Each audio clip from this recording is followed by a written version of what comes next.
moving right along to number 3, the inner solar system. Now, the inner solar system, and most specifically the planet Mercury, is one of the biggest problems with the heliocentric model. Specifically, the fact that Mercury itself is often visible well after sunset.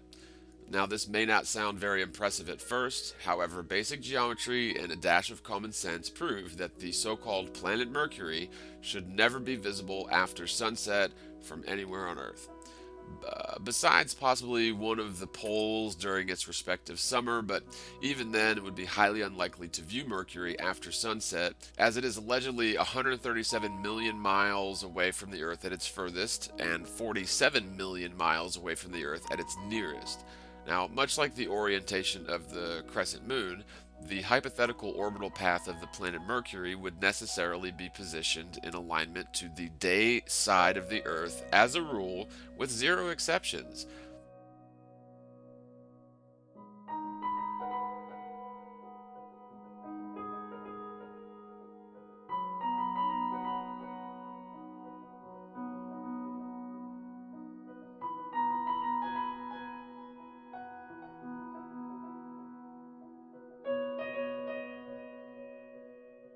Visibility of space only occurs between the twilight hours, during the nighttime. Therefore, space cannot be observed during the daytime under normal circumstances, of course. Now, once an observer has theoretically spun around past the twilight zone or the terminator line along to the dark side of the Earth, they would be roughly 1,000 miles past the terminator line, about an hour after sunset, thus rendering any possibility of a line of sight towards Mercury's orbital path as a geometrical impossibility. Now, assuming the heliocentric theory, of course. Now, Mercury can often be spotted well after dusk and even after complete sunset, something which defies any rational explanation according to the heliocentric layout. Furthermore, the very small size of the planet relative to the alleged astronomical distances involved from the Earth should kill off the heliocentric values, simply due to the angular size of Mercury being out of whack with the numbers that they give us. We're going to pop right back into this, but I wanted to play a quick excerpt from a recent video that I did. It is The Globe is Dead, Section 1, and I also did a follow-up to this in The Globe is Dead, Section 3.5. So I'll put links as well as cards right here for your convenience. As well as a card for the entire series playlist, because there's a lot of good stuff in there. And I do go a bit more in depth into the measurements in terms of Mercury and Venus and this impossibility, according to the heliocentric model, of course. So let's roll the clip. Here's just sort of an enlarged top-down view of what we're describing here. You can see you've got the day side of Earth. You've got sort of the twilight hours.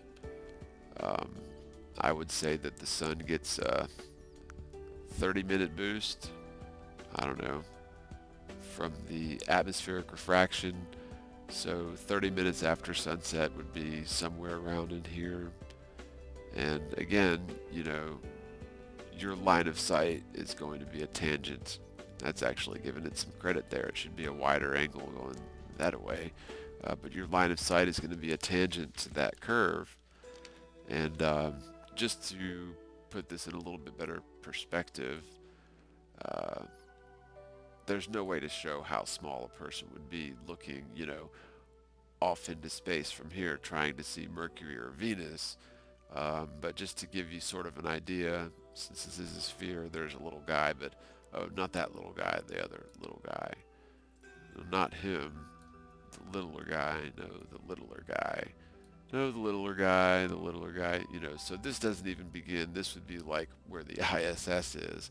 So, but you can see that looking straight, parallel with the ground is going to appear to be a convergent line with the ground due to the laws of perspective.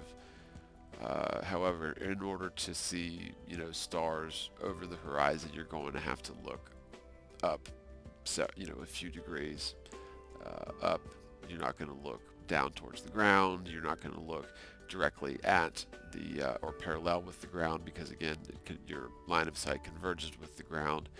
So in order to see stars or planets, you're going to have to look up. Your line of sight's going to be a tangent to the curve of the Earth. So just backing up all these little guys sort of gives you an idea of how small we, the observer, would be on this spherical Earth. And when you get over to, here, and you're trying to see around this huge curve, you're trying to see something that's, when you're trying to see something that is on the day side of this area, which is the day side, the orbital path of Mercury would never intersect with our line of sight during the evening or nighttime.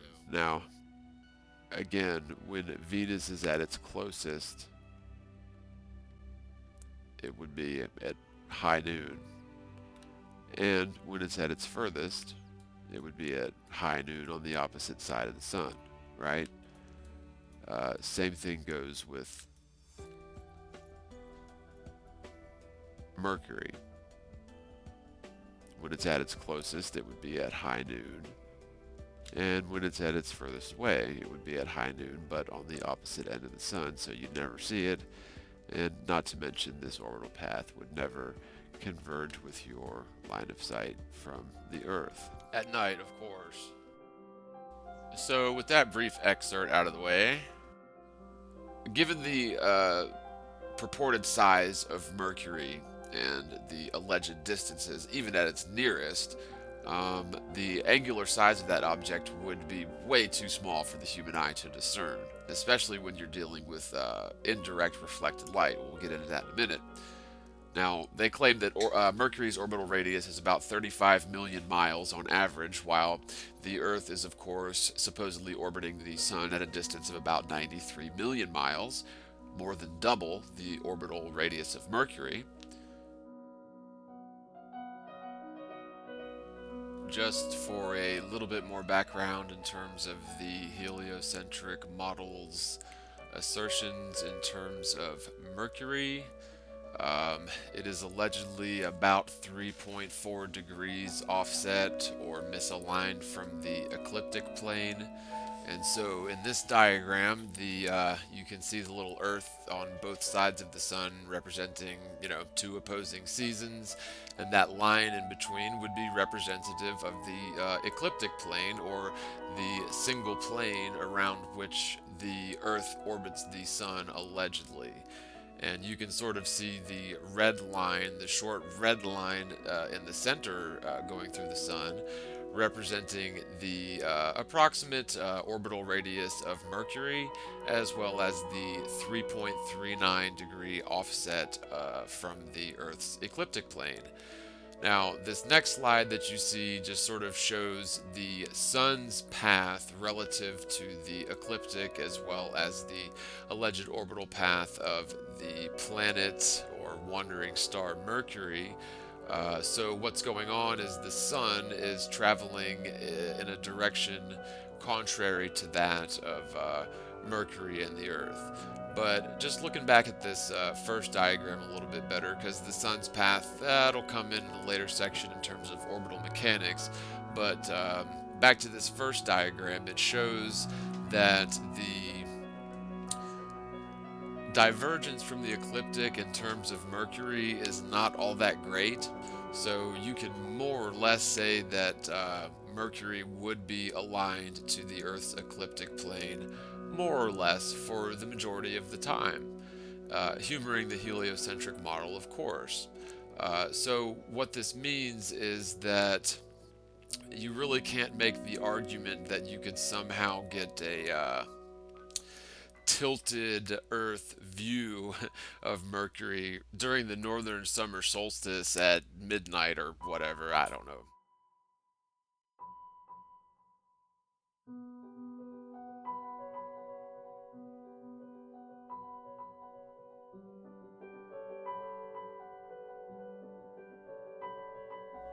Okay, so let's take a look at this a couple of different ways. We're looking at the same diagram, which is, pretty much a two-scale model of the inner solar system in terms of the orbital radius and, of course, the planets, including Earth and the others, being, microscopic to this scale. Earth would be so small you can't even see it from this view. Maybe I could zoom way in on it and get a pretty bloated estimate of what the Earth would be in this sort of size situation. But just sort of keep in mind that yes, these other two orbital planes are slightly misaligned, and especially let's just deal with Mercury in the center, the central red orbital ring. That's only misaligned from our ecliptic by a mere 3.39 degrees, I think, if I said it earlier. Anyway, you can practically say that all of these planets are more or less adherent to the ecliptic, more or less. And so what I'm going to do to show this one way is you can see the first set of tangent lines that appear here are the blue dotted tangent lines, which represent your line of sight towards the horizon after sunset or before sunrise. Because again, your line of sight is always going to be a tangent to the curve of the Earth, and say 30 minutes after sunset or an hour after sunset, that's going to be about your line of sight towards um, visible space maximum, coming away from the day side of the Earth or going towards the day side of the Earth, because again, once it turns into daytime, then visible space goes through the twilight phase and you can no longer see visible space. And so this is sort of a conservative estimate, giving Venus sort of the benefit of the doubt and stating that you may be able to see Venus under some very bizarre uncommon circumstances if the conditions are right, but it would be a partially lit, like a crescently lit Venus. But we're not even talking about Venus, we're talking about Mercury here. And so the two lines that you can see appearing now, indicated as red dotted lines, indicate the line of sight that you would need to see the planet Mercury according to the heliocentric model after sunset. Now, as you can see, these two red tangent lines are much, much, much more acute, as opposed to the blue tangent lines representing what our last view, or our earliest and latest view towards visible space should be. So there may be room for the visibility of a very, very partially lit Venus under rare circumstances, indicated by the blue lines, although that is very generous to Venus, because the sun does get sort of a bonus on both sides. But again, that's due to refraction, allegedly, according to mainstream science. But of course, we can clearly see not only Mercury, but also Venus, and sometimes Mercury, Venus, and Jupiter nearly aligned in the same sky after sunset. And so hopefully you can see that the from this sort of top-down diagram of the inner solar system, that there should technically not be a line of sight towards Mercury anytime after sunset. Again, the maximum of that should be indicated by the blue lines, going back towards the night side, like away from the sun. And certainly we should only be able to see Mercury during the day. Certainly not a half an hour or an hour after sunset. This next slide shows an obviously exaggerated size of the planet or wandering star Mercury, just to sort of prove a point that even if by some bizarre coincidence, but let's just say that we could achieve a line of sight towards Mercury after sunset, it would necessarily be, in sort of the alignment that you can see there. If we were somehow in some magical universe able to see or get a line of sight towards Mercury after sunset, it would be necessarily at around the position that you see it there. meaning we would always see like a half lit or maybe less, maybe like a crescent lit Mercury, just simply due to the alignments involved. But again, after sunset, our line of sight should be indicated maximum by the blue lines, which are cutting it very close to Venus, although I am being very generous to this. Erring on the side of the globe for caution in this, to be generous to the conventional model, but even still, Mercury itself should definitely never be visible after sunset. And of course, in this diagram, I've got it about 1,000,000 times bigger than the sun. So it's just to show you the point. It's not supposed to be to scale that. Yeah, Mercury would only be partially lit if we could ever get a line of sight towards it. Because obviously, you're never going to see a no moon during the day, just as you would never see a no Mercury during the day, which would be at its nearest point in alignment with the sun. And of course, you'd never see a full lit Mercury, as it would be on the opposite side of the sun, hypothetically, considering the preposterous, absurd heliocentric hypothesis.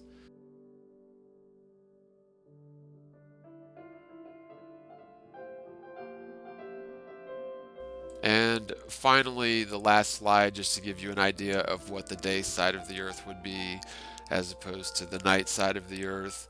And again, I know a lot of people are going to complain about this, but once you've gone around to, say, in half an hour or an hour past sunset, um, this is actually being generous to the spherical Earth because, frankly, the Earth is much larger than us. Our optical ground horizon is about 3.5 miles away if you're a 6 foot tall observer.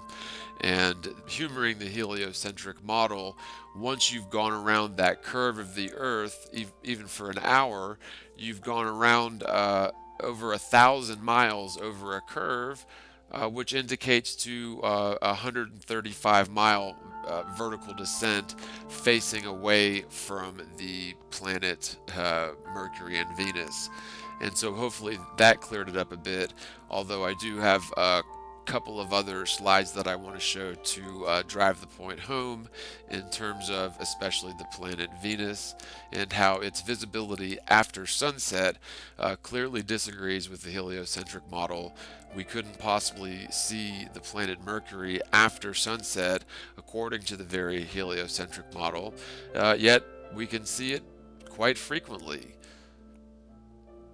So let's bust out this next slide because, again, the only way that Mercury could ever be visible would obviously not be when it's at its nearest, because that would be aligned to the sun at high noon. Obviously, we can't see Mercury during the day. So if there were ever any sort of chance to get a line of sight towards Mercury, it would have to be when it was either east or west of the sun, if you will, because you'd be looking at a reflection of it as opposed to a no moon phase Mercury, if that makes any sense. So that would put Mercury at way further than its closest distance. But that's the only way that you could ever possibly conceivably get a line of sight towards Mercury, which is impossible due to the fact that we need the reflected light of the sun in order for this to work. So this is obviously not to scale, but it's just to show the point that the quarter lit Mercury would be west of the sun, and this is not to scale.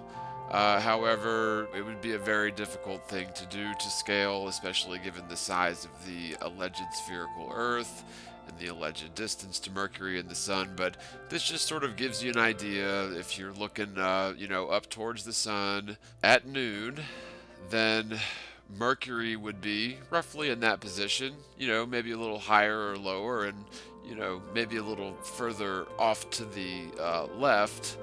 Just to give you an idea, that's about where Mercury would be in this diagram if we're humoring this preposterous scenario where Mercury is somehow visible, during the day, but certainly never after sunset, as you can see in this next slide, just stacking another image on top of this, this would be you, the observer, half an hour or maybe an hour after sunset. So, as you can clearly see in both of these sets of diagrams, that it would be physically impossible to view Mercury after sunset, and technically the only time we should be able to view Mercury would be during the day, and that would only be during certain times when the planet Mercury allegedly is not in a no Mercury phase where it's aligned to the sun at its nearest point, nor would it be during a full Mercury phase when it's allegedly on the opposite side of the sun, but it would necessarily be, off to the west or east of the sun. Either way, same. However, that would mean that you would necessarily only ever see a half lit or maybe a crescent lit Mercury. But again, the simple fact that we can see fully lit Mercuries, planet Mercuries in the sky after dark, half hour after sunset sometimes, conclusively disproves the heliocentric theory, and it is, yet another excellent reason why the heliocentric team is an epic failure and continually fall flat on their face when it comes to simple, common sense logic and scrutinizing their ridiculous, absurd, preposterous model as rational adults as opposed to toddlers.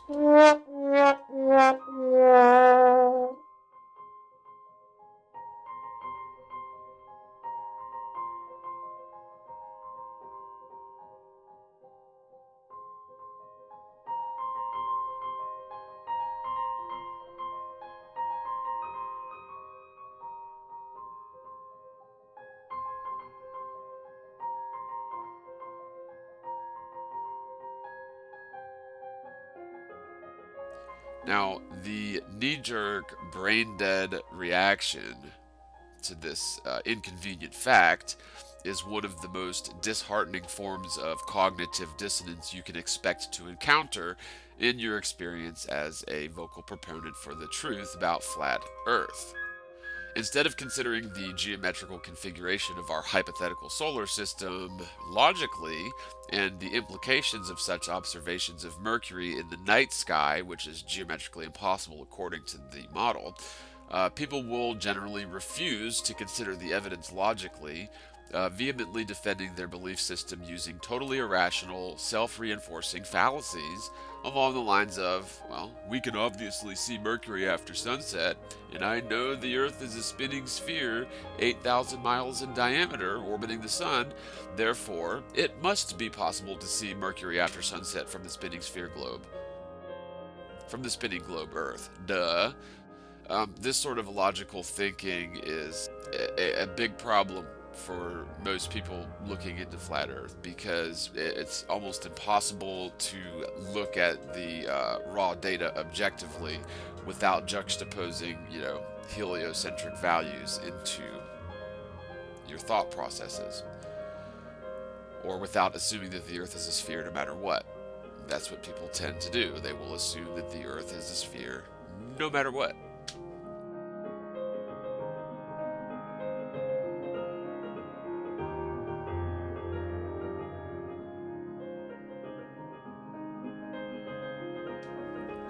This sort of dismissal of a valid contradiction in the heliocentric premise is only possible because we are hardwired to defend our belief systems. So a lot of people will simply refuse to consider that the very observation being examined here in terms of Mercury, which categorically contradicts the physical layout of the heliocentric theory yet again, much as the observations of the moon does in the case of the full moon during the day or the crescent moon in the middle of the night.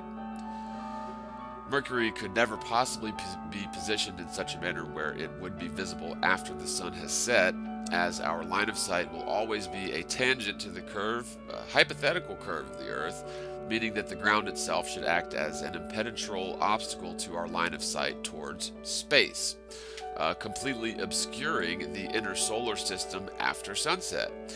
And it also sort of goes without saying that whenever the sun is out, or visible, or before the sun sets, space becomes obscured by the blue sky. Therefore, Mercury should technically never be visible with the naked eye, unless you can catch a rare glimpse of it during the fringes of twilight hours, which, quite frankly, I would say even that is really pushing it. But we should certainly never see Mercury after sunset, according to the heliocentric model itself. Now, the other major problem with the visibility of the wandering star Mercury involves the alleged size of the planet relative to the distance involved, compounded by the fact that we're dealing with reflected sunlight, indirect reflected sunlight no less, causing the wandering star to be visible. While Mercury is at its nearest point to the Earth, about 48 million miles from the Earth, allegedly, it would be aligned to the Sun almost directly from an observer on the Earth. Now, on the other hand, at its furthest, 138 million miles from the Earth, Mercury would be on the opposite side of the Sun as the Earth, in alignment with the Earth and the Sun. So during these 2 points, when Mercury is at its nearest to the Earth, or at its furthest from the Earth, it would necessarily be in direct alignment with the Earth and Sun. Now, at its closest point, Mercury would be aligned to the Sun, according to an observer on Earth, roughly 45 million miles closer to the Earth than the Sun, allegedly. Now, this would place Mercury in between the Earth and the Sun, creating essentially a no Mercury phase during broad daylight.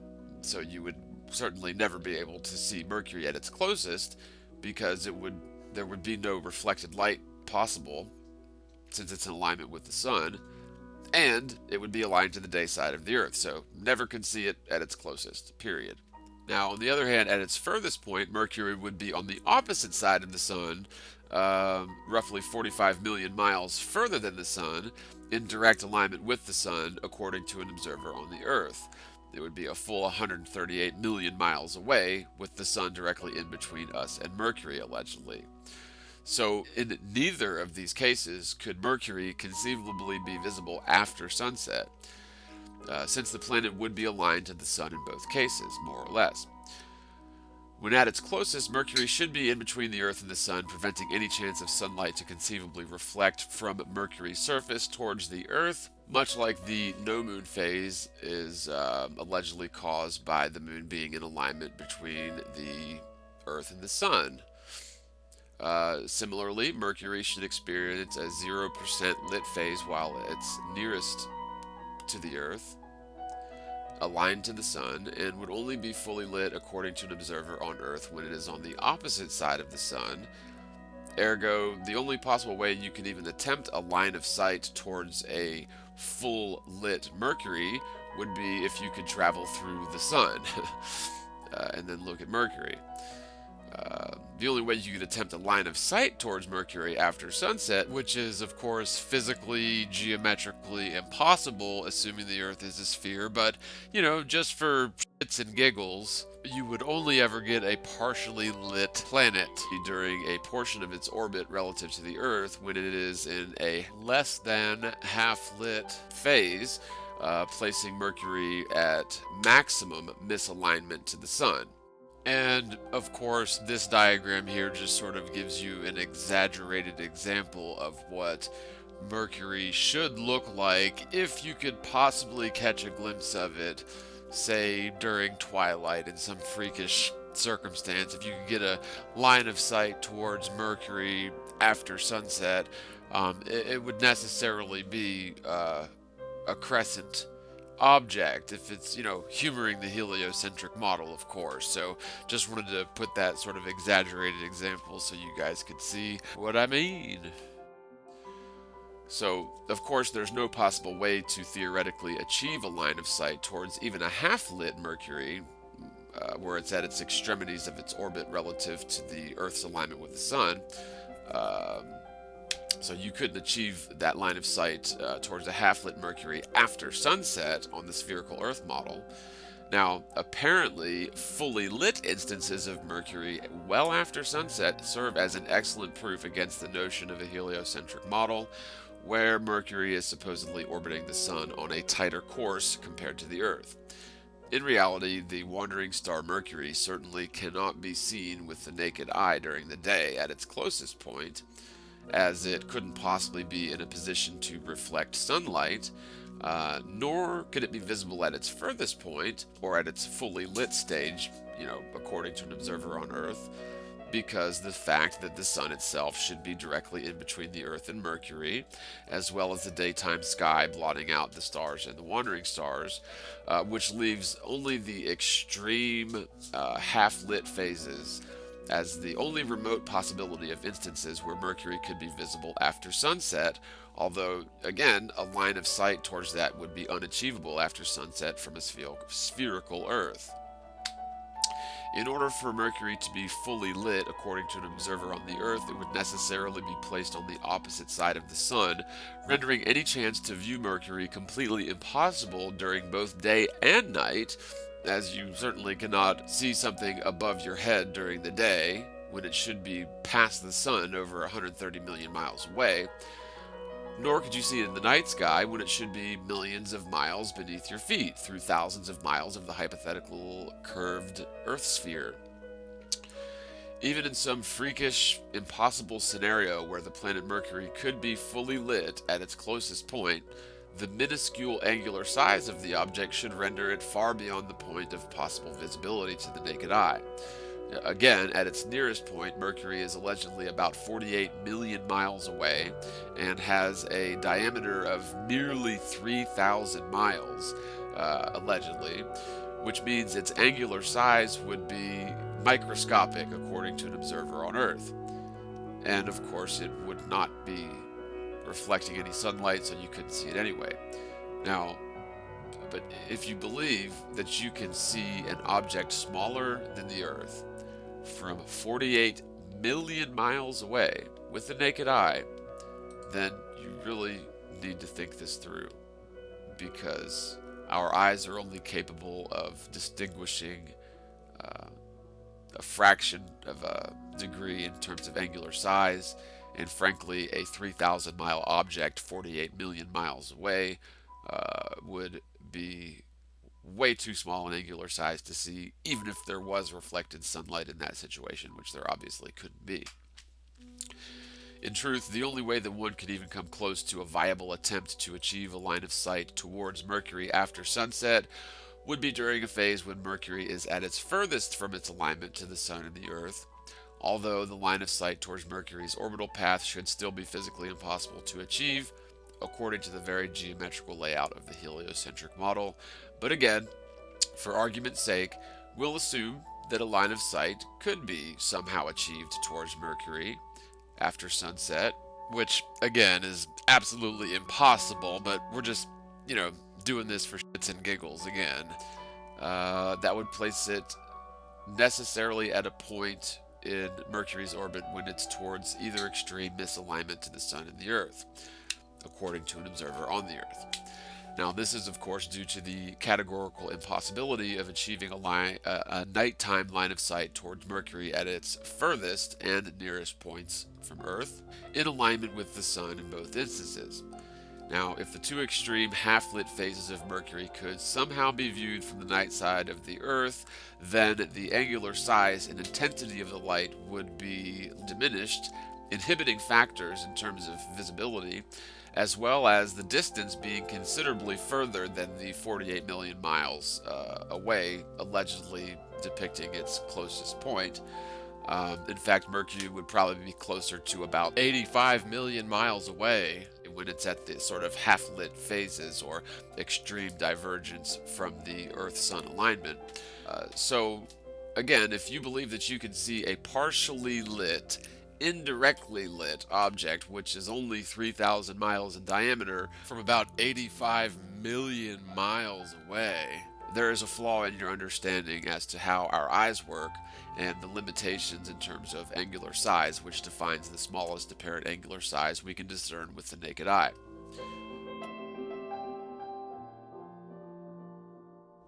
At the end of the day, the fact that Mercury is often visible after sunset is clear disproof of the heliocentric model, as a line of sight towards Mercury's orbital path from the ground, assuming a spherical Earth, simply wouldn't be possible after sunset.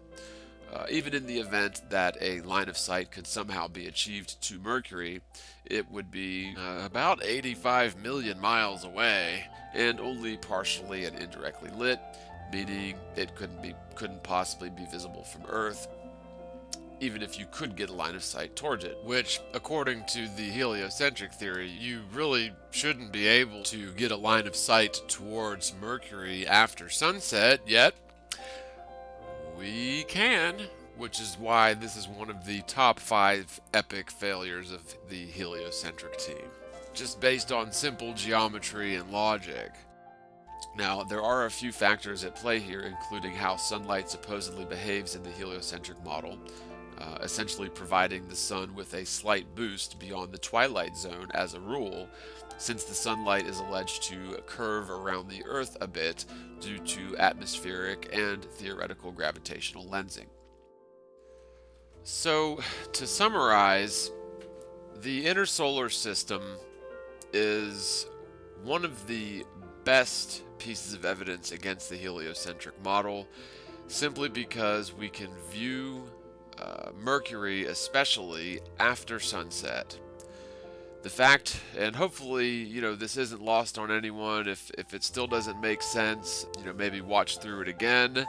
Or I'm planning on doing another live hangout on my channel sometime soon, where I can answer questions from people that are in the chat. I'll take some phone calls, and if you guys out there have any questions about this video, let me know. I know it's sort of complicated, it can be complex, but really it's pretty simple once you get it.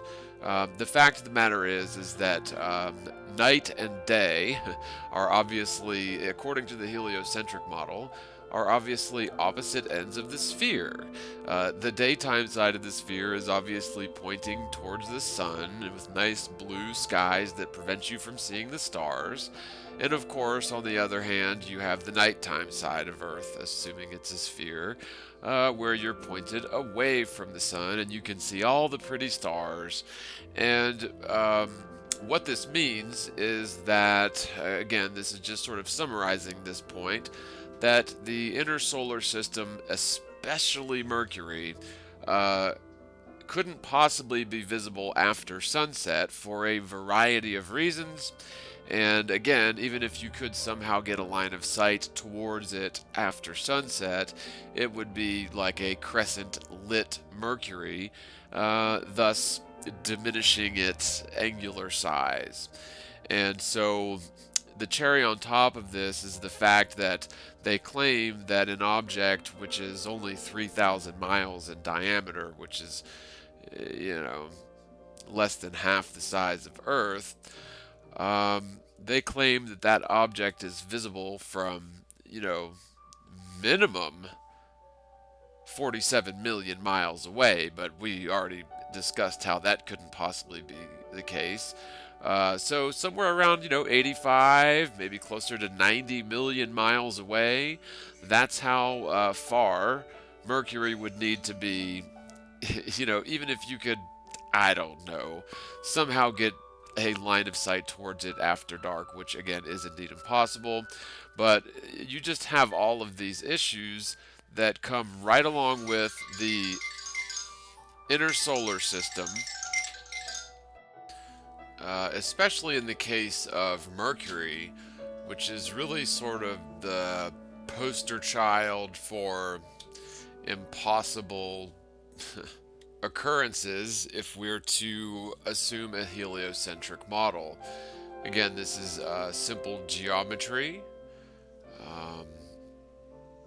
It really isn't that complex, although there are many, many trolls out there and many, many good people out there as well asking legitimate questions and stuff. But there are Well, a lot of trolls out there that are always going to argue this sort of thing ad nauseum because either they don't understand it or they're trying to confuse people.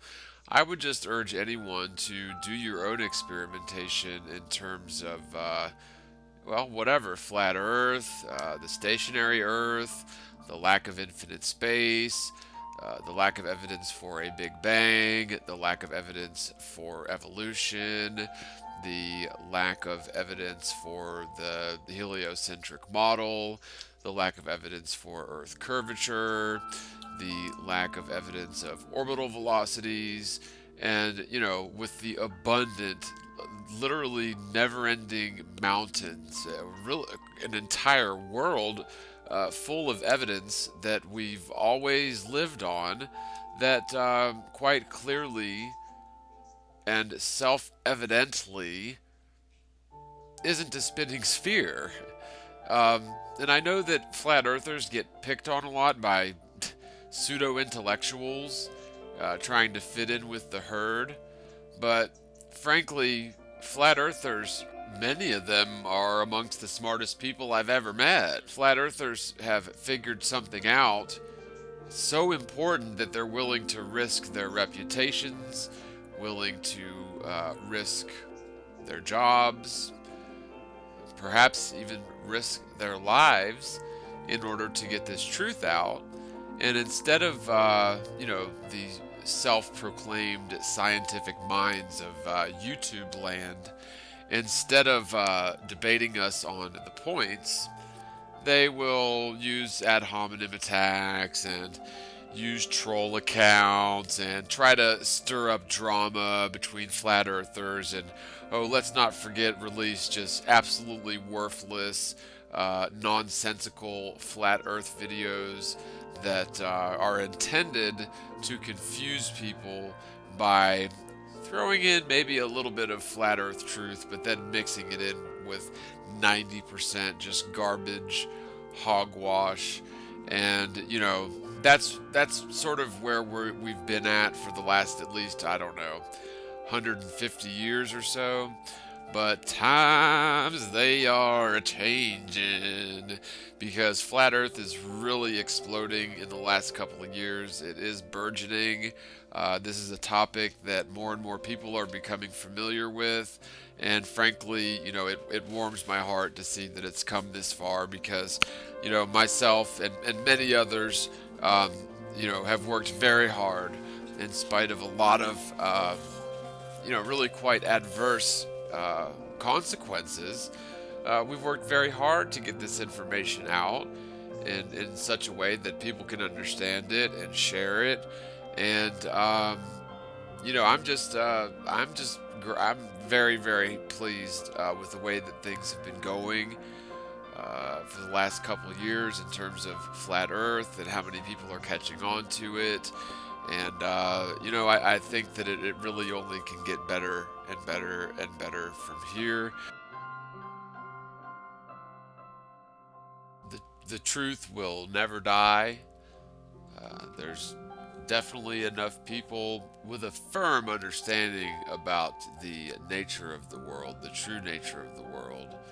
And the only way that I see the powers that ought not be averting this crisis to their power structure, because I'm 100% convinced that the Illuminati, if you will, hold most of their control over humanity via the great deception of the heliocentric model, which, in a nutshell, it makes the galaxy insignificant, and by extension, our sun is insignificant, and by extension, the planet is very insignificant, and by further extension, uh, every single person that's ever lived is beyond insignificant.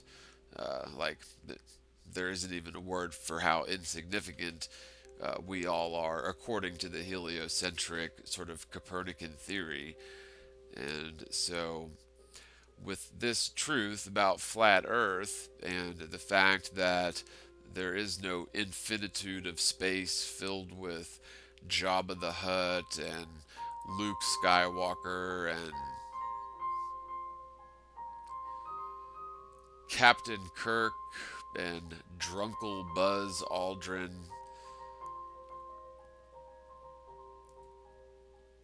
It's a very comforting thought, and you know that's the way that revelation works. And not necessarily getting biblical, just using the term revelation or apocalypse, unveiling a deception that has controlled your very mind for most of your life in many cases. In my case, I lived 34 years of my life completely deceived about, well, pretty much everything I thought I knew about the world, the solar system, the galaxy, the universe.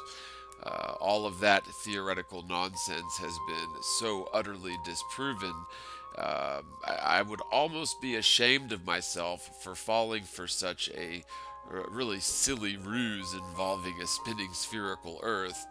However, I do remember that when I was very young and I was first told about this whole spinning on a ball thing, I was at first incredulous and, didn't necessarily believe it well without asking a million questions, but hey, that's just me.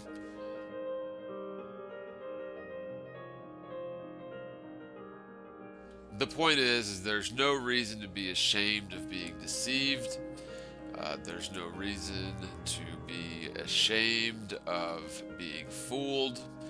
And in fact, it takes an honest, self confident, strong person to really, look at their belief systems and scrutinize them very heavily, especially when we're talking about belief systems based on theoretical physics, which, really is the cornerstone for the modern paradigm, honestly.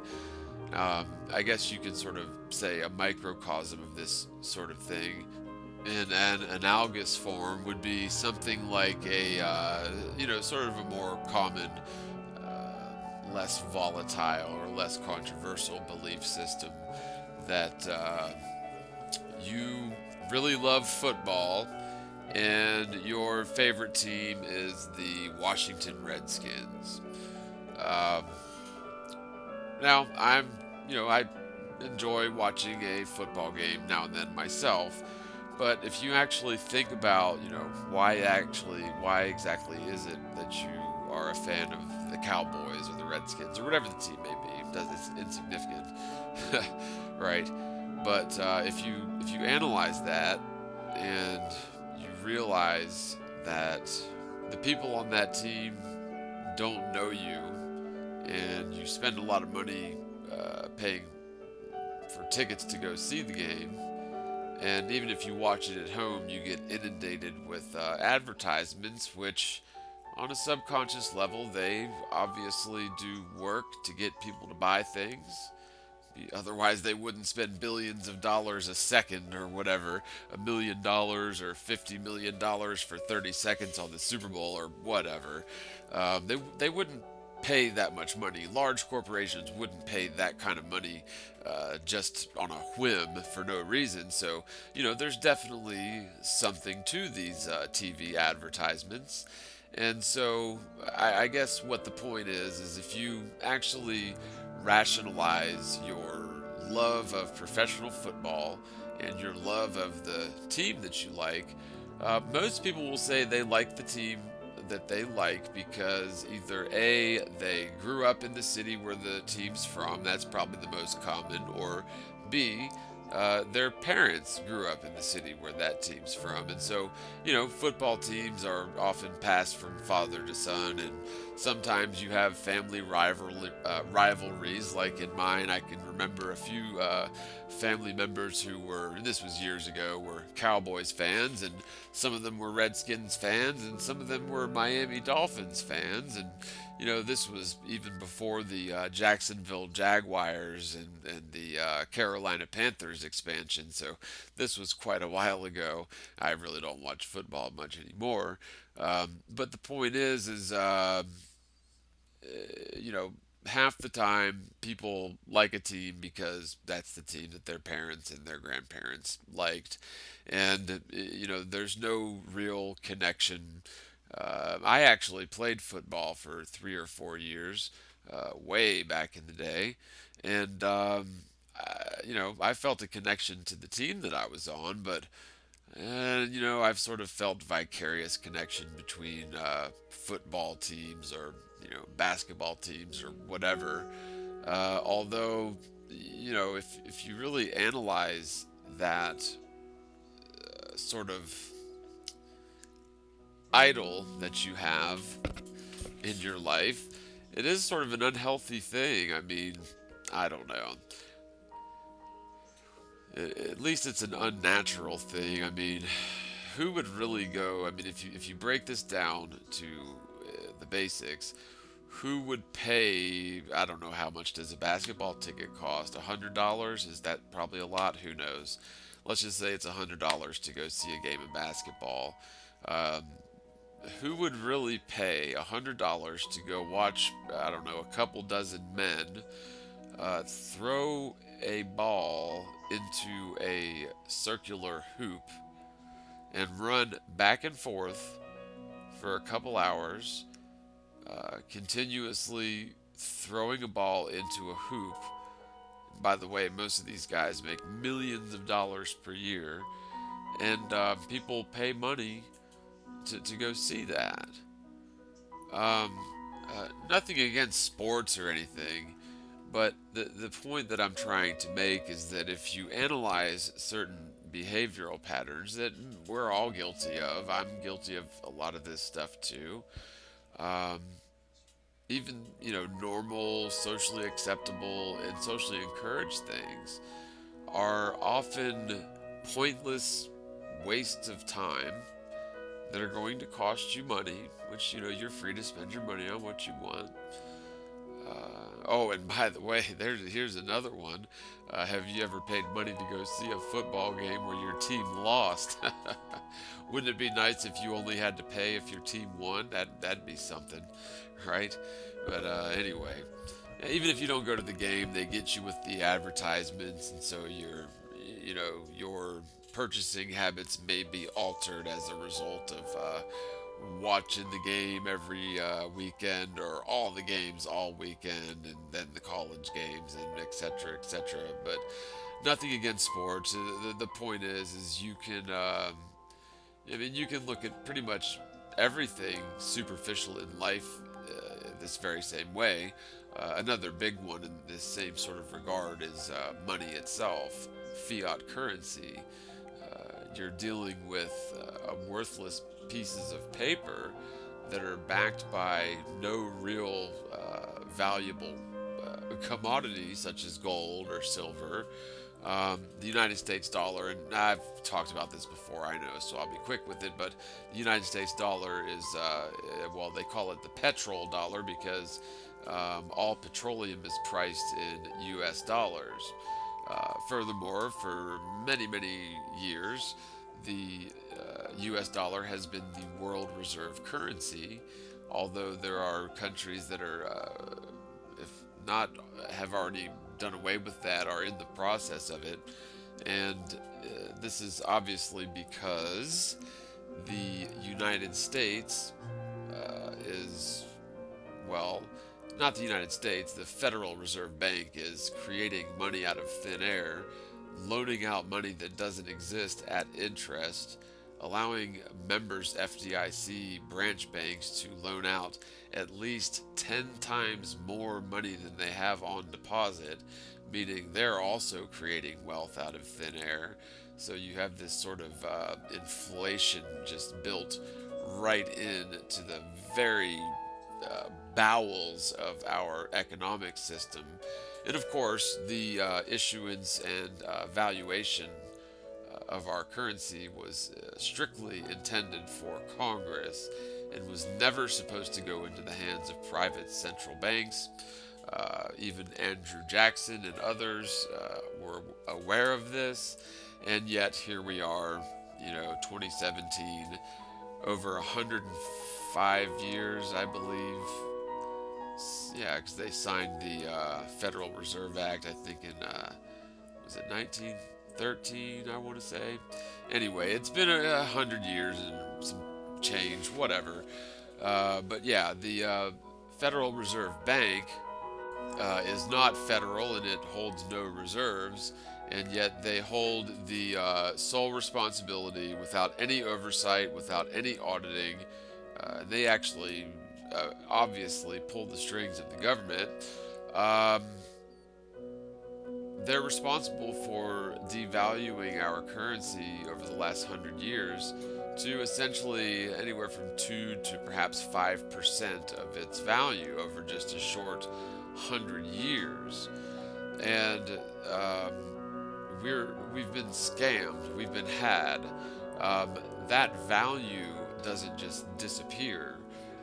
Inflate when money goes to hyperinflation, as we've obviously seen it occur. That's exactly hyperinflation. There's a very small group of people who get very rich off of this because of things like, well, the housing bubble. All of the houses get foreclosed on due to a variety of reasons, but these markets are rigged, and so they can pull the plug on things at the perfect time so as to get maximum impact, maximum results. When the housing market crashed, you had lots of people obviously lose their homes, and they essentially what happened was their home was worth less than the mortgage they had out on it because of the housing market collapse. And so the banks foreclosed on these houses, and banks they're really quite immoral because they'll turn around and sell that same house that's poor, Joe Sixpack has been paying a mortgage on for 10 years, right? Or however long. And say he owes $50,000 left on the house, just throwing a number out there. Well, they'll foreclose on him and spend a ton of money to make sure that he gets out, and take it to court and everything, pay lawyers, and cost all this extra money to get him out of the house. However, they'll turn around and sell it sort of like a fire sale for a fraction of the cost to either one of their friends, cronies, maybe secret brothers in these like secret brotherhoods perhaps, but they're selling these houses to basically as a fire sale for pennies on the dollar or a fraction of what the original homeowner owed. And it's all about greed because, see, when these banks foreclose on a home, they have insurance on that. And so they're able to sort of double dip that way. And let's not forget the biggest part of this scam that actually involves the very beginning of the mortgage or the death note that was issued by the bank. That mortgage, that loan that was given to the homeowner to begin with, that money never existed in the first place. That bank did not have that money in their vaults to cover the loan. In fact, it was the homeowner's signature that gave the contract its value. And so, even though the bank may sell, we're using the same analogy, Joe Sixpack owed, say, 50 grand on his house, and that he had been paying 10 years on the mortgage. However, say the house was only worth $25,000, or if he'd have sold it, he'd have been $25,000 short, is a better way to put it. So he would have had to pay $25,000 to sell his house. And again, this is all based on a loan from money that never existed. That loan was issued by a bank and signed by Joe Sixpack, but that bank didn't have the wealth or the cash or the reserves on hand to cover that. And so the fact that they will turn around and sell that house for maybe, sometimes $9,000 or $10,000, if it's in bad shape, or if it's in a bad neighborhood and it's hard to sell. Whatever the case, they will do that because, again, they have insurance on foreclosures. They also hedge their bets, so a lot of these CEOs actually bet that their companies will fail just in case. It's sort of like if you're playing craps, you can hedge a little bit. And that's the biggest part of this scam that most people never understand. They faithfully pay their mortgage every month, along with the interest that the bank accrued. But again, the bank never had that money. They didn't get any sort of funding or anything from the Federal Reserve to allow for that loan. Your signature is what gave it the value, and it's also what bound you to their contractual obligations. And like I said, for people to think that the housing prices were going to rise forever and forever is just a daydream, because we all know that every financial bubble eventually bursts. And when you have things like basic necessities such as housing increasing in value and increasing in value, just they call it a bull streak where it just never seems to fail. Homes were for decades and decades and decades the best investment you could possibly make. However, eventually that has to change, because you see those houses that cost, say, in materials, maybe back in the 80s, in materials, maybe it cost 10 or 20 grand for the materials, and say another $50,000 for the labor. So it's and this is a very highball estimate, because I've dealt with many general contractors and they do get stuff very cheap, including labor. But so let's just say that it cost $70,000 to build the house, and it sold brand new for $100,000. So there's profit to be made, plus the realtor's commission. So that's all figured into the mortgage. However, 10 years down the road, the $100,000 house is now a $250,000 house.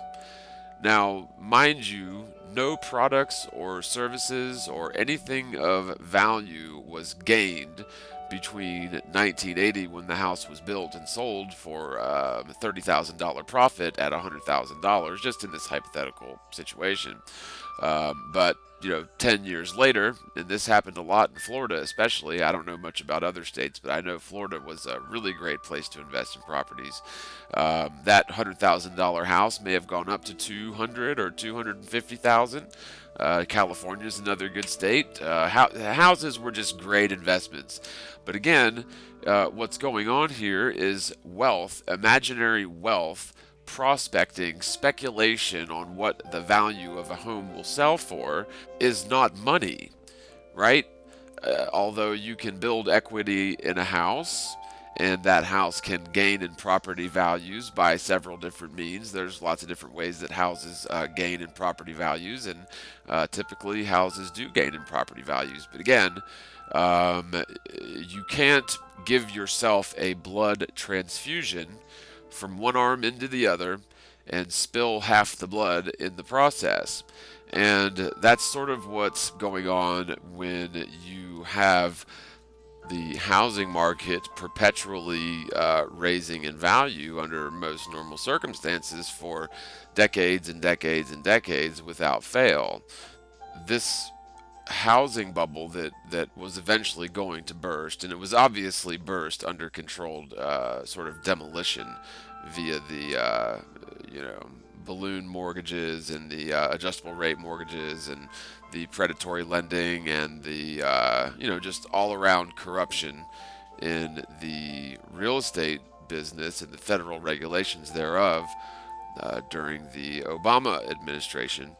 But the point is, anytime imaginary wealth is created from nothing, where no goods or services are rendered, nothing of value is produced, and speculation causes imaginary money to be created out of thin air, such as in the case of a house gaining in value, then that's adding to the already totally screwed financial system run by the non-federal, non-reserve bank.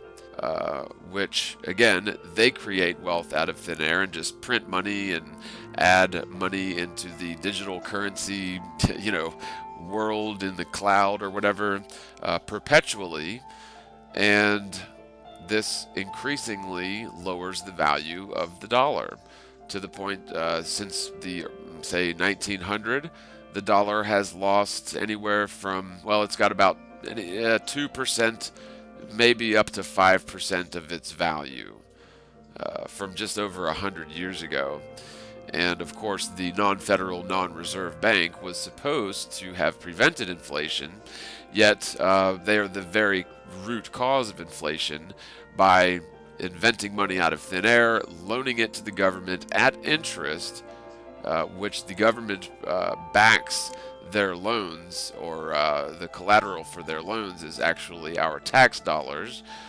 Many people think your tax dollars are going to build, fix bridges and fix the roads and help the homeless and this, that, and the other.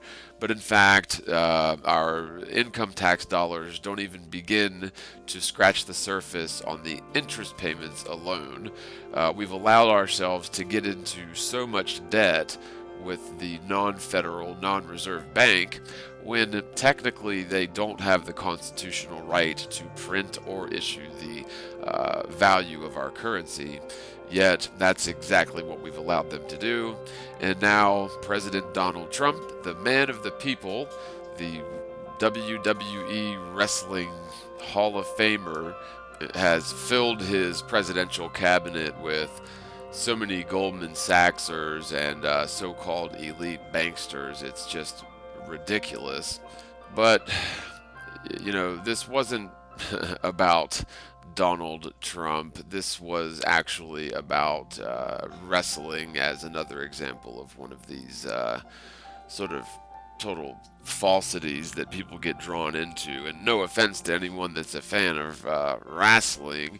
I've got a lot of friends that really love to watch wrestling, and I've got to admit, if there's been a few times back in the day when I might have seen Hulk Hogan or somebody do some stuff interesting, but honestly, how did Donald Trump ever get to be in the Hall of Fame of wrestling? I don't even think he's ever wrestled a gold nugget. I think he has someone else wrestle his gold nuggets for him. He probably pays them well to do it. And I know it seems like I'm ragging on the Don, but anybody that looks through his track history and says that he's a man of the people is just ridiculous. That's the most ridiculous thing I've ever heard. And please don't confuse me for a Hillary supporter. I don't support or subscribe to the mainstream political norms, such as Republican or Democrat. It's obviously two wings of the same beast. And I don't think that independent or libertarian really get it either, because they're still trying to play within the confines of a totally corrupt, rigged game from the very top down, starting with, well, you could say that the Federal Reserve is a good place to start. The CIA is another good place to start. And by the way, John F. Kennedy Jr., before he was assassinated, planned on getting rid of the CIA and scattering it to the winds, and getting rid of the non-federal, non-reserve bank, which has been the primary reason for our hyperinflation throughout history. And small groups of people, the same sorts of people who fomented the Great Depressions during the early 1900s, their ancestors, or their descendants rather, are still up to their same old tricks. They're manipulating different markets in order to make a killing. And finally, my last little point on this whole housing bubble thing is that I mentioned that the banks that loan or set up the loans for the mortgages never had the money to begin with. You sign that mortgage, and that's what gives it its value. And you're now on the hook for a bunch of money to that bank, which they never had to loan out to begin with, plus interest. And by the way, you can't, interest is a fictional thing. You can't have more money than there was to begin with. So the whole idea of interest also actually adds to inflation, if you want to know the truth. In a sort of bizarre, twisted way, it truly does, sort of indirectly. But that same bank now owns real property, real land, a real house that came from you signing a mortgage that had no value, and the bank didn't have that money on deposit until you signed it. That's what gave it its value, and they call it the old okey doke. And that's what the entire members FDIC banking scam is. Again, they do practice fractional reserve lending, which means they can loan out 10 times more than they have on deposit, which is just contributing to hyperinflation, because you cannot invent money out of thin air. Not to mention, they charge interests on all of those loans that they somehow loan out, even though they don't have the money to loan it out. And so interest, again, is money that didn't exist before. It was theoretical money added on top of what was loaned. And so that actually adds to inflation, as well as to, people's personal debt, of course. And finally, the lowest of the low, the mortgage scheme, basic necessities such as a home, which should always be affordable. And when homes start skyrocketing in value, you really need to be careful, because basic necessities should not fluctuate in value, as we've seen throughout history in the last, several decades. Now, when housing values begin to increase perpetually, and I promise I'll get off this topic in a minute, but it's very important that people understand this. The homeowner obviously thinks that's a great thing, because it means that they have made a good investment, and the home that they paid, X amount of dollars for is now worth X times 3 or X times 4. So it's a great thing for the homeowner. They've got a lot of latitude and leverage that they can use with that equity and added value to the house. So the problem is, however, when basic necessities start skyrocketing in value, the only reason that can happen is if there are shenanigans afoot, and that would be in Wall Street. Now, again, what Wall Street does is they take lots and lots and lots, bundles they call it, of mortgage packages, and put them together as basically financial products that can be traded. And these are usually rated of the highest quality, sure as gold standard sort of financial packages with high yields of return, because everybody knows the housing market always goes up, and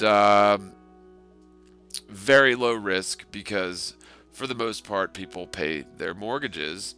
And these bundled mortgages did very well for quite some time, and in fact lots of people all over the world had their retirement pensions wound up in such investments through even government agencies in Canada, I believe, as well as schools, and I think veterans, and millions of people had their money invested in these mortgage-backed securities. And so under the reign of Obama, the reins, and maybe Bush had some hand in this too, it doesn't matter. They're all working for the same team anyway. But within the last, before 2008 occurred, the homing lenders, the big lenders, were just giving mortgages away to anybody, really weren't checking them, weren't checking them to see if they could afford the house, and getting people into the home of their dreams. That seemed like a great thing until the property values eventually busted. And, to me, it's no surprise that they spent years, giving out these very risky sort of second rate mortgages, these ARMs or adjustable rate mortgages and balloon mortgages and whatnot, like a frenzy leading up to the collapse because. Big banks like Goldman Sachs and others that, Freddie Mae and Freddie Mac and stuff lost their rears because of this. If these banks knew that this bubble was going to burst, what they would do is they would feed that bubble and feed it and feed it and feed it right up to the very bitter end. And as that bubble was being fed with these now bogus mortgage-backed securities that were traded worldwide, they secretly started selling them off while they were at their peak value, and very quickly these mortgage-backed securities lost their value. Everybody wanted to sell them. They weren't worth the paper they were printed on, and so this caused a major problem where the so-called too big to fail banks were bailed out by the United States taxpayers. Now, we're supposed to be living in a republic. People think it's a democracy, and others still think that it is a capitalist society, which it actually, we live in a sort of neo-fascist or corporate fascist government society in the United States. However, it was intended to be a republic. However, we can go ahead and say capitalist at least, because capitalism does sort of go hand in hand with fascism. But let's just go with capitalism for now because it's a little bit more less, charged. But too big to fail, there is no such thing in a capitalist society. If I open a lemonade stand and you open a lemonade stand across the street, if I've got better lemonade for cheaper prices, then I'm going to put you out of business. Right? Same thing goes for you. It's an even playing field. And if I go out of business, then people get better lemonade. And maybe I can come and work for you and help you make lemonade. Right? That's how the free market is supposed to work. But instead, we have these banks who are involved in the largest financial scandal in all of known history. It really is that deep. So many people think that when you talk about the Federal Reserve, you're talking about conspiracy theory. However, the non-federal, non-reserve bank is exactly as federal as the kitty cat prostitution ranch in Nevada. They're exactly as federal as Chuck E. Cheese, where you take toddlers for pizza parties, and no, that was not a pedophile reference. If you still don't understand what the scam is, I'll just put it one quick way and we'll get right back into the Flat Earth video. This one's going to run long, so hope you're enjoying it, but this is just sort of stuff that's on my mind right now, and I'm incorporating it into a Flat Earth video, so there you have it. Imagine that you and 20 people are stuck on a deserted island. And one of these people, or let's just say a group of them, a group of three, start telling everybody that they're going to loan them sand dollars in order to use as a currency, and that way they can trade things with the natives of the island. Right? There's a little micro economy going on this little hypothetical island, and you ask the group of people, well, what gives you the right to issue out the sand dollars? Why can't we just go dig them up? And they answer you, well, no, you can't go dig them up. We don't have to go dig them up. We're just going to put on paper here that we intend to go and get this many sand dollars, and we can go ahead and loan you a note signed by us that we will pay you 40 sand dollars, or whatever the amount is, but you have to pay us back interest on top of that 40, and you can't go digging for sand dollars, so you're going to have to figure out a way to come up with extra hypothetical sand dollars to pay us back with to make the numbers work, right? Do you follow me so far? And so you ask, well, what gives you the right to be the only 3 people out of us 20 on the island in our group to issue out promissory notes or IOUs for these sand dollars?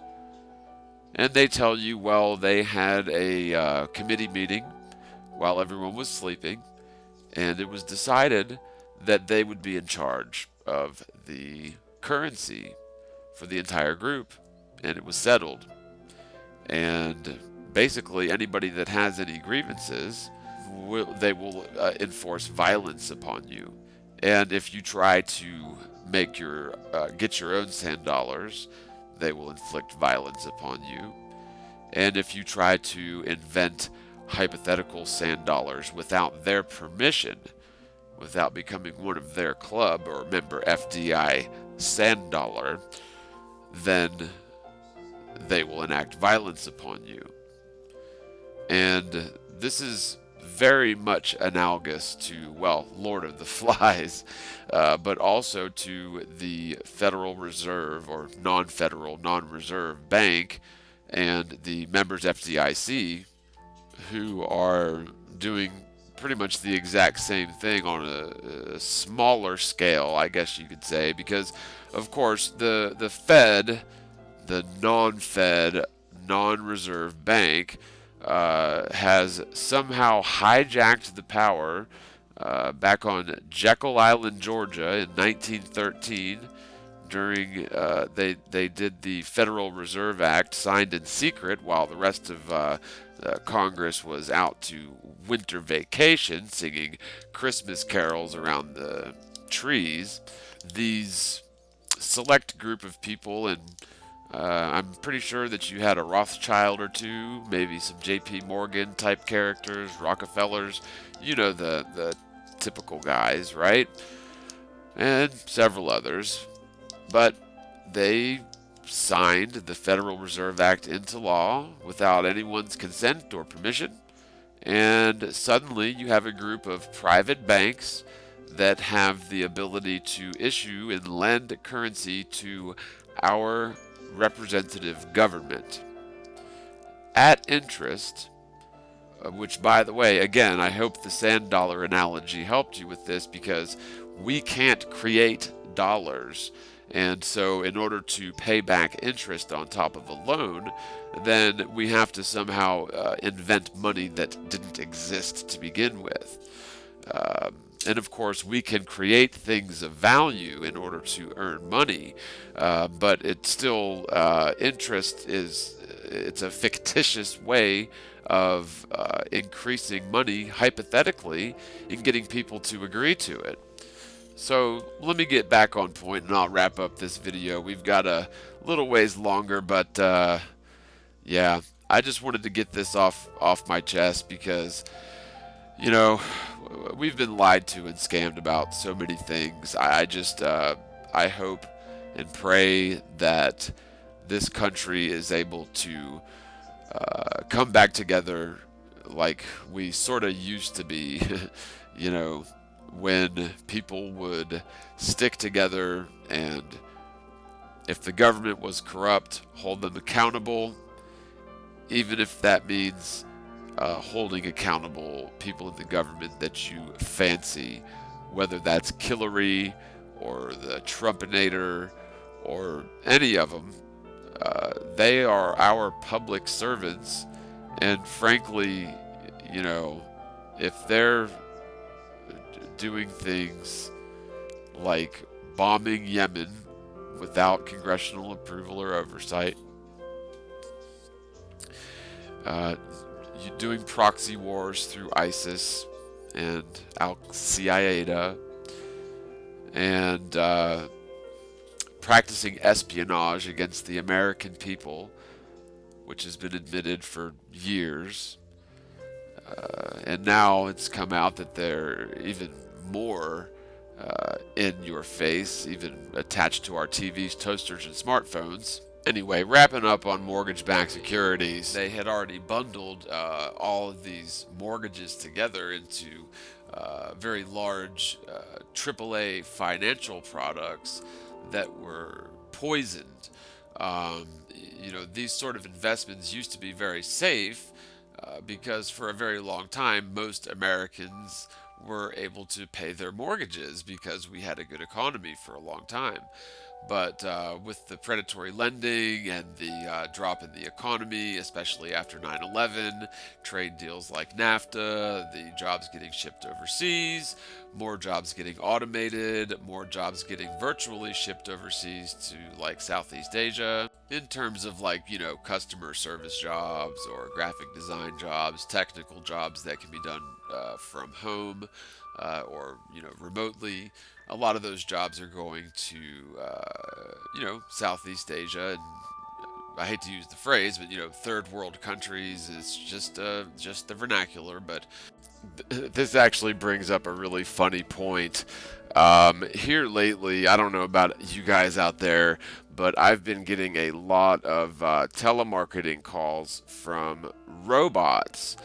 And at first they sound human, but then once you've talked to them for 3 seconds, you know that it's a robot. But we're talking about like not calling customer service and waiting, dealing with an automated system, but an actual, robotic voice automatically calling me to try and sell me things and try to get me to donate to the Fraternal Order of Police and the Fraternal Firefighters Orders, which are, by the way, Freemasonic organizations, just so you know.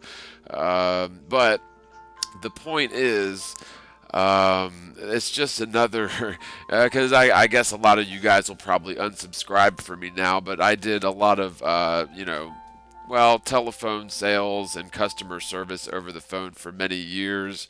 I did a lot of outbound telemarketing, but I was never annoying and pushy, I promise, I swear. And most of the work that I did, on the phones was inbound, and, you know, now people just don't mind buying things from me that they already want, and I just help them with that, with like Dish Network and DirecTV, and I've worked for real estate companies and just all sorts of stuff. But totally besides the point. Totally besides the point. Um, the point is I got a phone call from an actual telemarketer today, and so I started messing with them at first, like with my voice, and then I thought, hey, what a great opportunity to try to get somebody on flat Earth, because believe it or not, I've actually got a phone book here. It turns out it's about a year old, so a lot of the numbers are disconnected, believe it or not. But I've been trying to call people and telemarket to them, and I won't reveal my secrets just yet, but essentially do a flat Earth conversation, get it recorded, over the phone with, random people. And so I figured when this telemarketer called and it wasn't a robot, I would go ahead and throw some flat Earth at them. So it's nothing spectacular, but I'll tell you what. If you ever want to have a telemarketer hang up on you instead of having them give you rebuttals, even though you tell them you're not interested and take you off the list, just tell them about flat Earth. They'll hang up on you. Check this out real quick. Hello? Hi, can you hear me, sir? Yes. Okay, you got a call because your name was chosen as one of our top winners, so congratulations to you. Are you between ages 30 and 75 years old and married? Between the ages of 37 and what? No, no, 30 and 75 years old and married. Oh, yes. Okay, for tax purposes only, if you was to win a grand prize, you are responsible for the license, title, and taxes on the vehicle. Do you have a household income of $60,000? Is that correct? $60,000. 60,000 what? Do you have a combined household income of $60,000, sir? Because if you was to win the grand prize, you are responsible for the fees on it, and it's just a requirement that they ask. Oh. Well, let me ask you a question. Did you know that the earth is flat and stationary and that the world is not a spinning sphere? No, I didn't. Yeah, it's true. It's been Wow. yeah, it's been scientifically proven. It turns out that Einstein and Newton and all of the ancient Greek philosophers like Eratosthenes and Pythagoras were all wrong about the Earth being a spinning sphere in the vacuum of space. Okay, you finished? Well, I don't know. Are you familiar with gravity and the theory of relativity?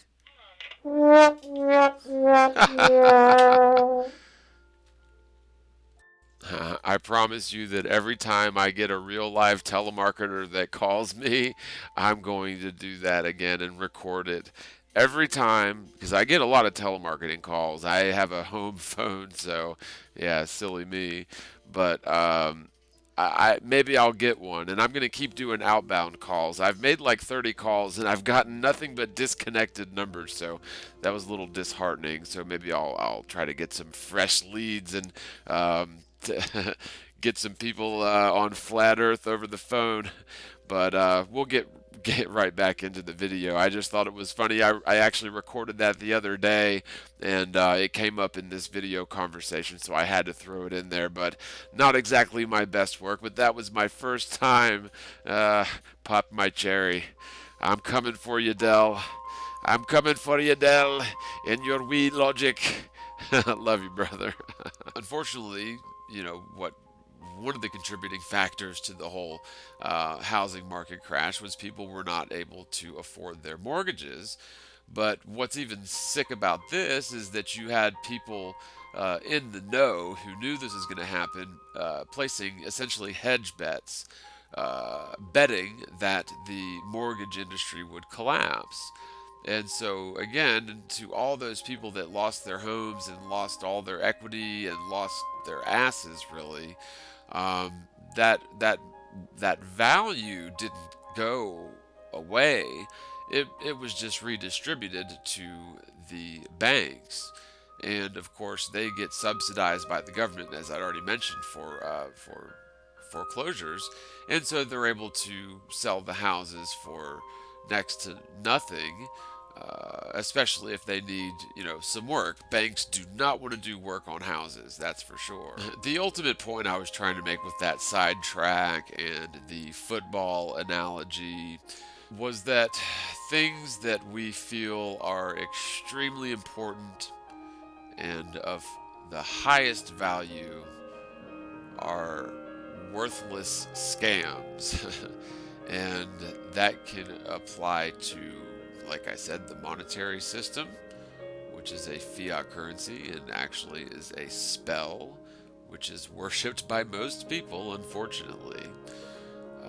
This can also apply to governmental organizations such as, well, let's just see, NASA. They pretend to go into space. People find NASA in high esteems. People love NASA. Many people worship NASA as well as space, sex, and Virgin Galactic, who's been lying about taking people into space and taking their money for, I don't know, over a decade. And they're always just right around the corner from getting, the next celebrity millionaire into space, but there's always some minor tweaks they have to do. So, yeah, NASA and all the other space agencies for that matter. You might as well throw in Roscosmos and the Japanese and Chinese space agencies. They're all faking space because guess what? It costs a lot of money to go into outer space, in air quotes, and so they get many billions of dollars per year from the taxpayers, in order to, compartmentalize their employees and ultimately spend a fraction of their budget making really quite cheap beef films of themselves, going out into space, just like they've been doing ever since the Apollo missions. So, you can apply this same fact of life to so many things that we thought were important and valuable are completely irrelevant. And really, the most important thing right now, this day and age, is the truth. It is revelation. It's time for people to start waking up to the truth about flat Earth and other hot potatoes. And I hope that I can really help more and more people to do that, God willing. And I hope that more people, begin to do the same, because people need to come to terms with this truth and then start taking steps towards figuring out who they are as a person. Because unfortunately, we indeed build our ID or our id, or sort of our psyche and our spirit, on our worldview subconsciously. It's very, very deep. And so, if your worldview consists of, believing that you're insignificant, then that's going to have profound effects on your health, on your self esteem, on your ability to function to your highest caliber.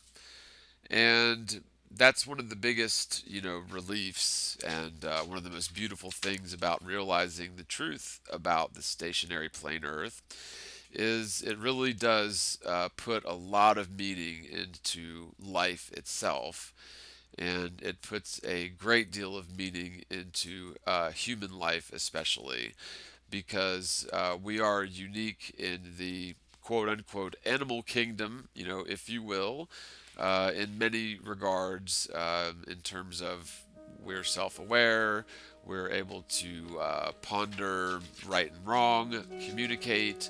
And I have seen some arguments that, bottlenose dolphins are possibly smarter than humans, although unfortunately for them, they don't have opposable thumbs, so I don't think they're going to be building anything anytime soon, right? The point is this revelation of truth that was promised to us thousands of years ago is finally coming to fruition, and I'm really glad to see so many people getting on board with this. It's very encouraging. I see the creator of all things hand at work here, and it's really a beautiful thing, and I'm just glad to have had sort of a front row seat to this thing for the last couple of years. Now, back on track, a couple of quick mentions. Don't forget to sign up for the Flat Earth Conference in November 9th and 10th of this year, 2017. It's going to be in Raleigh, North Carolina at the Embassy Suites. So go to www.fe2017.com if you would like to, get your tickets. I think there are some discounts going for that still. Myself, as well as the Globebusters, will be there, as well as a ton of other, really great and popular and lovable and awesome flat earthers. So it should be a blast. Hopefully, all you guys can make it out there. Also, I wanted to give a quick shout out to my brand new Patreons. Thank you guys so much. God bless you for your help. I really couldn't do it without you. Of course, my subscribers. Thank you guys for hanging in there and resubscribing, even though they're trying to kick you off my channel. If you do get a chance to see this video, just double check my videos list and see if there may be some videos of mine that you haven't seen yet, because odds are there's a bunch of them. YouTube has done a pretty good job of hiding my videos even from my own subscribers, so I guess I'm sort of complaining here. Big shout out to Thomas V. Thank you so much for your support. Thanks again to all my patrons through Patreon, as well as my supporters through PayPal. Just a handful of people have helped out, and it's made a world of difference. I couldn't have done this move, and I couldn't continue making videos without the support of the community, especially now that YouTube revenue is basically like, well, it's almost like working for the chain gang, where you get paid like, I don't know, like 2.9 cents an hour or something. I don't know. Maybe that's not quite so bad. Maybe it's worse. I don't know. I may make more money if I get sent to prison and work on the chain gang. So, with that being said, don't forget that you can support this channel direct through PayPal to www.paypal.me/themorgile1, or direct through regular PayPal to jonelance@gmail.com. Also, if you guys would like to support my efforts and this channel through Patreon, the link is www.patreon.com/themorgile. I'll put a link right here. You can become a Patreon for as little as $1 per month. And don't worry, I already figured it up for you. It's only 3.3 cents per day, or a tenth of a cent per hour. God, I hate when people do that, but it's usually like something ridiculous, but really a tenth of a cent per hour? That's ridiculous. That's right, and maybe not even $1 per month, and I'll explain why here in a minute. But just to give you an example, if half of my subscribers were to contribute $1 a month, just say $1 per month, which I'm sure that unless you're in really, really bad shape, and yes, there have been months that I haven't had $1, so trust me, I know. But if half my subscribers supported through Patreon with $1 a month, that'd be $10,000 per month. And, not to sound greedy or anything, but I'm absolutely certain that I could do way, way better things in terms of spending my time focused on making videos, maybe get some equipment that I can use to do different sort of genres of videos. There are a lot of haters out there. There are a lot of people who say that it is a sin to do crowdsourcing. But, to me, and sorry for going off on this tangent, but this is something that's, sort of come up in some conversations lately now that I have started Patreon. But does anybody remember having to pay for movies before you watched them? Like, did you ever go to Blockbuster? Or, like, have you gone to Redbox recently? Or have you gone to the theater and watched a movie and spent $50 on popcorn and sodas?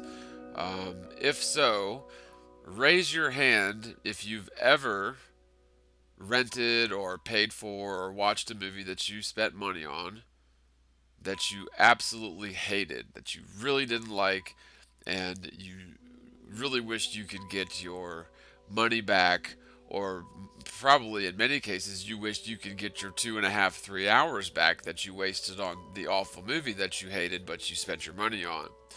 Right? So to me, that's a crappy situation, because what it took in order to get that movie, that crappy god awful movie that you ended up renting or watching or whatever, it cost probably this day and age several $1,000,000 at the very bare minimum. It took a lot of hard work on lots of different people's ends. They got financing from producers and possibly sponsors to, pay lots of people and pay lots of actors to make the movie happen. And if that movie absolutely sucked and it was the worst movie that you had ever seen, well, guess what? You're out $5 or $2.99 or, $50 worth of popcorn or whatever the case may be. And that's whether you like the movie or not. You paid for it up front. You hated the movie. guess what? You got screwed. And of course, I learned my lesson a long time ago after a few sort of stupid repeats. But if you're in the mood for a horror movie, never rent anything from Fangoria, or at least that's my experience from back in the day. Certain production companies are worthless. And, you can call my production company worthless, but I am a one man show here, and I do have a little bit of help from friends, and I collaborate with other people and help them out too. But even if I have the crappiest videos, the least educational, the least entertaining, even if I'm wrong about everything, my videos are free and you don't have to watch them. Certainly, I would never ask anyone to pay for my video and then have a chance to watch it, right? I would never be able to do something like that. That's ridiculous. I give away my video content freely because I really want to share the truth. I do monetize with ads, keep them to a minimum, but hey, I do spend a lot of time on videos amongst other things that I do. I don't just make videos, but the point that I'm trying to make is that I would prefer to, coming from because I was a YouTube viewer long before I was a YouTube content creator. And one of the best things about YouTube that I always loved was that the ads were minimum. Way back in the day, they really didn't have, I don't think they had ads on YouTube at the very beginning for several years. Maybe I'm wrong. But I thought it was great because you could pick what you wanted. Yeah, it may not have all the new blockbuster movies, but guess what? Half of that stuff's garbage anyway. And, you have to pay for it up front, even if you're going to like it or not. But I just liked YouTube as a viewer because, I could find lots of content from a variety of independent content creators, learning different things from different people, uh, setting my research off on different trajectories based on, social media in general. But YouTube is very powerful because it's focused around audio video, which is, one of the most, if not the most powerful form of en masse communication. And so, it's a great platform in spite of all of these recent downfalls. But at the end of the day, I would always prefer to get content for free. And if I decide that that content was worth something to me, then to pay for it. Or if I decide that content is worth something to me, don't pay for it. That's the best thing. Hey, you could even give it a thumbs up or not. You could share it on Facebook or Twitter or wherever, or not. But the point is that it is not a sin to do crowdsourcing, especially with the whole YouTube thing sort of crumbling around all the independent content creators. So now more than ever, especially in the truth community, we need the community support, and I've been very, very blessed the last couple weeks going through an eviction and getting some really, really big help and encouragement and just prayers and very kind words from so many different people. It really, really, I couldn't do any of this without you guys. You guys are the best. But, this whole thing is hurting the truth channels. I think AMTV sort of shut down recently. Alternative media television with Christopher Green. Incidentally, many of you already know, but he recently came out as at least a globe Earth skeptic, and I believe a full-blown flat earther.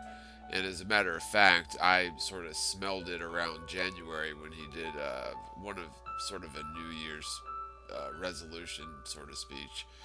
Um, I could just tell by the things that he was saying that he was going to come out as a flat earther, and then I think he did that interview with Mike Jack ODD TV. So um, it's sort of a shocker to see Christopher Green not posting something every 10 minutes. Now I don't know if it's shut down for good, but it seems like he's off YouTube for like the last 2 weeks, which usually he posts like 14 videos a day. So that's a little odd for Christopher Green because, love him or hate him, he's a pretty large and influential YouTuber. And he's, getting attacked on his end with this whole thing. So it's affecting the big guys that are in the truth. It's affecting all flat earthers for sure. And pretty much anybody that's in the truth movement, is being basically scammed by YouTube, I'm sorry to say. Um, this is sort of a topic for another video, but one final thing on crowdsourcing. The other day, I was just sort of browsing through YouTube and I saw a live video on everybody's favorite channel, PewDiePie, and there were 26,000 live viewers on his Hangout. And his hangout consisted of him playing a fairly new video game, Prey Part 3. Um, I actually played Part 1 several years ago. It was a pretty good game, and from what I saw of what he was playing live for a few minutes, it was, it seems like it's worth a buy, or at least a try. But that's not the point. Um, what really I thought was funny about this and ironic was for the 5 or 10 minutes that I was sitting there waiting on something to render. I think um, PewDiePie was playing Prey Part 3, and he wasn't doing a very good job of it. He kept dying, and I'm not dogging on the guy, but believe it or not, um, I kept seeing, like, within a very short time, people sending $100 super chat donations to PewDiePie, who does have the most subscribers in all of YouTube history. Congratulations to him. 55 million subscribers. And he literally gets people volunteer to pay him to sit around and play a video game. And, nothing against PewDiePie, really, honestly. I think he's a funny guy. He's got a good sense of humor. And if anybody makes him mad, just give him a Pepsi. Right? So, no hating against PewDiePie.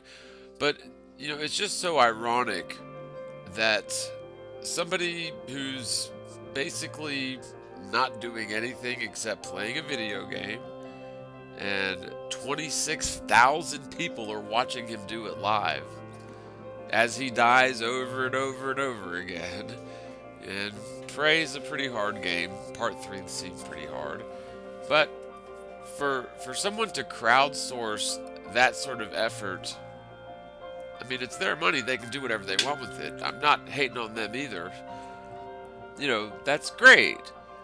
Nobody calls PewDiePie a beggar for crowdsourcing and enabling super chat. But of course, he's not a truther channel.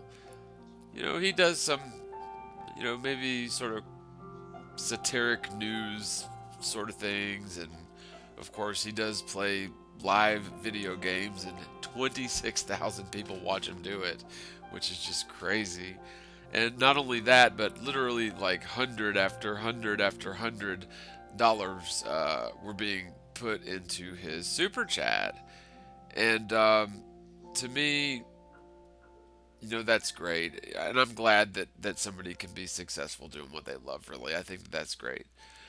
At the same time, I didn't see anyone, and I've never seen anyone calling PewDiePie a beggar or a sinner for crowdsourcing. So why is there this double standard? Why is there a double standard to where if you are a truther channel, especially if you're a flat Earth channel, and you open up channels for crowdsourcing so that your subscribers and fans and people that liked your videos can support your channel, why is that a sin for truther channels, but it's not a sin for sort of, bubblegum 12-year-old girl geared videos that don't really have anything controversial except for, well, let's see, probably the more fucks and GDs, G-dams you'll ever hear in any 20-minute period, right? Honestly, I like to play video game as much as the next guy. I don't play them as much as I used to, but I actually just got done playing the new Doom game. It was pretty good. But, you know, is that what I really should be doing? People say that flat earthers are in it for the money. But honestly, if I was in this for the money, then I would play video games and maybe do some video game walkthroughs and build a channel based on video games. Oh, and maybe like, jumping in a bathtub full of Fruit Loops or whatever. Because I really think that that sort of bubblegum, sort of mindless, pointless, non controversial, big, large advertisement for a video game, or Fruit Loops for that matter, which perhaps, I'm not sure, perhaps PewDiePie is getting paid by the game distributor to do that. A lot of people don't know this, but you can monetize on YouTube through product placement. So, like, if I drink a Coca-Cola in my video and say, that was so good, there's a chance that I can get Coca-Cola to pay me for every view that gets. So I wouldn't be surprised if somebody, not necessarily just PewDiePie, but a YouTuber with a large following could get big, video game distributors and developers to sponsor their channel and pay them to play their video games. And maybe I'm way off base here, but I think it's possible, and it wouldn't surprise me if that's the case. And so, I don't know. And I'm not dogging PewDiePie again. I'm not calling him a sellout.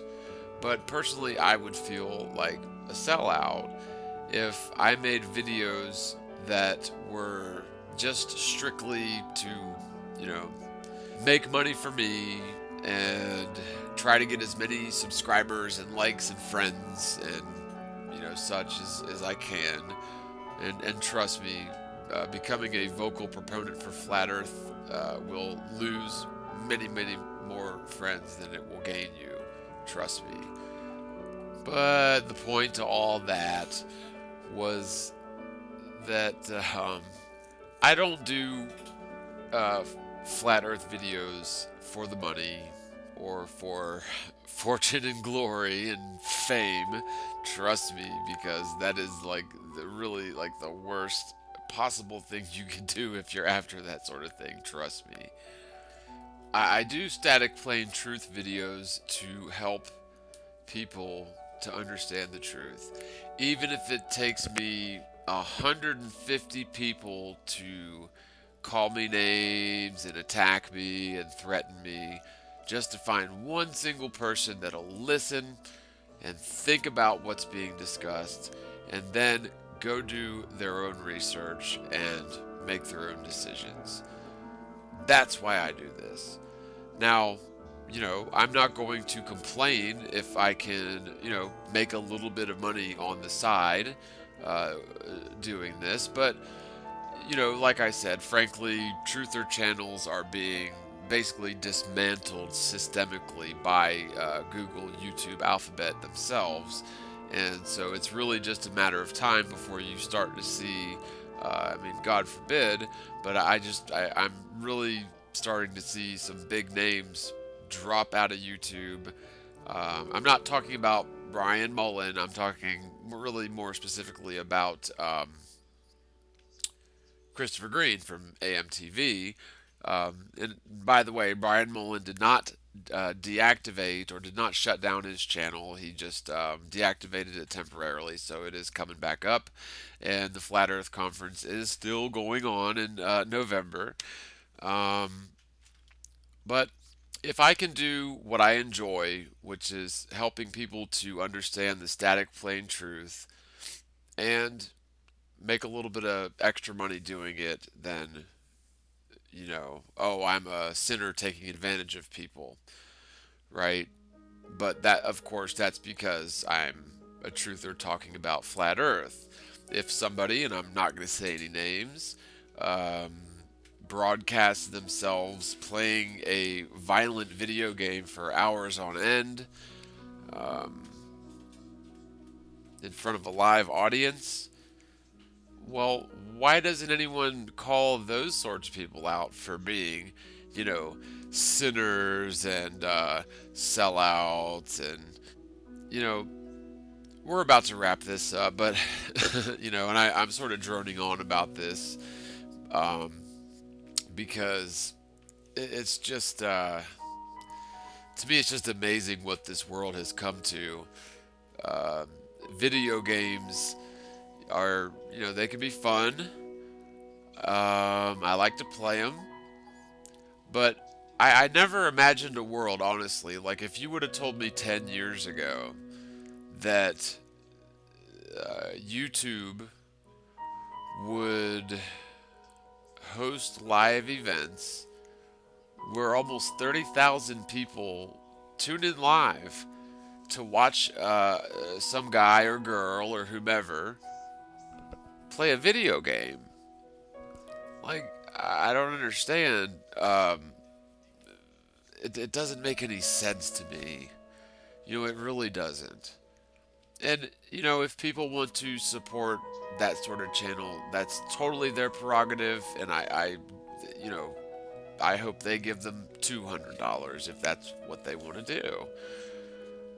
I would just urge people to support the channels, whether it's mine or whether it's others. Support the channels that you like if you can, because frankly, the way that YouTube's going, if you're into truth and if you're into especially flat Earth and other really, really major um, attacks on the sovereignty of the nation and the sovereignty of nations all over the world, which is always being exposed every single day through this truth movement that's been going on for quite a while and has really come to a head with Flat Earth. Flat Earth definitely has the New World Order running scared, and so they're definitely in damage control mode. The trolls and the shills are out in force, trying to sway public opinion as opposed to debating facts. And so, hopefully, and I'm very confident, hopefully, we'll see a time real soon where this truth comes out, way out into the mainstream, into the open, for everyone to at least consider. Wrapping this up real quick, I have spoken, I think, even in this very series about the nuclear bomb hoax. And I was speaking with a friend yesterday evening, and we had a talk about something, and I thought it was interesting. Now, I'm 99.999% sure, I might as well go and say 100% sure that nuclear bombs do not exist. Now, what does exist, and I know you guys are all familiar with this, but what does exist are explosives And so if you've got a 1 kiloton nuclear bomb, that amounts to, I think it's 1,000 tons of dynamite. Or 1 megaton nuclear bomb would be 1 million tons of dynamite or the equivalent thereof. And so, what we were discussing, and I really hadn't thought about this before, but this is a good point.